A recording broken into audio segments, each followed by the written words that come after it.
Balitang Q, senyales ng Pinoy na kung saan minaobra ang talento ng tunay na palaban. Ang balita sa bandilan ng Pinoy ay nagbabaga. Sari-sari mga detalye sa Qatar ilalakad. Balitang Q, senyales ng Pinoy na kung saan minaobra ang talento ng tunay na palaban. Ang balita sa bandilan ng Pinoy ay nagbabaga. Sari-sari mga detalye sa Qatar. Magandang gabi, ma'am. Magandang gabi sa'yo. Ma'am, sabi niyo po kanina dun na pangalawa na po yung Qatar sa nangunguna po ng pag-ibig sa Middle East. So, nangunguna po yung Dubai.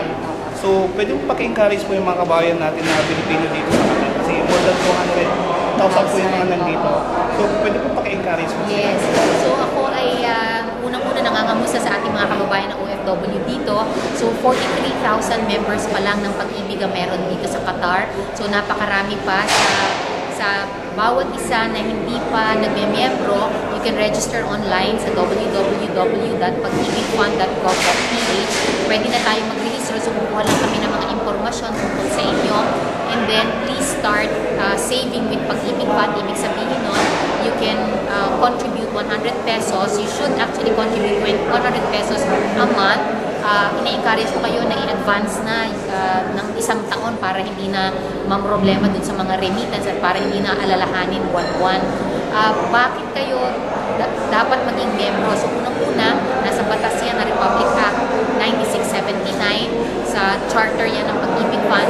Pangalawa, ito ay pera na ipinapasok nyo sa pondo na mawi-withdraw nyo rin. So, sa inyo ito, and it earns dividends. Last year, we declared 4.13% dividend rate. So, that's 8.5 billion pesos credited to the account of our 11.8 million members. So, ito ay pera ninyo, mawi-withdraw at makakautang pa kayo, makakahirap kayo na pambili ng inyong bahay sa Pag-ibig Fund. So, ano ba yung mga program ng pag-ibig? Oo.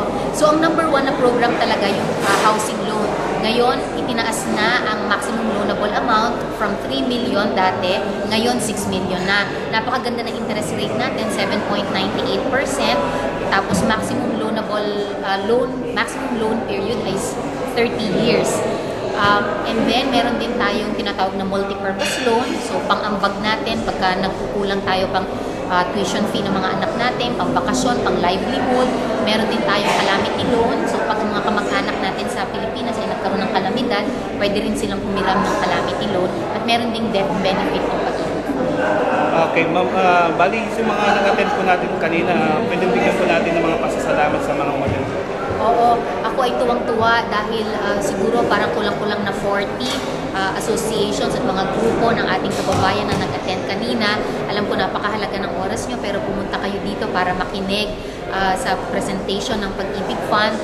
Sana ay disseminate pa natin sa ating mga iba pang asosasyon at sa mga kaibigan natin sapagkat kapalit ng 100 pesos napakadaming benepisyo ng Pag-ibig Fund at ito naman ay government guaranteed at walang tax na ipinapataw. So sana ay magpatuloy kayo na mag-ambag at mag-input sa Pag-ibig Fund and please do avail of your housing loan benefit and other loan products of Pag-ibig Fund. Maraming salamat po. Thank you rin. Maraming salamat. Ito si Melvin Yadaw, ang inyong kabalikat sa pag-uulan.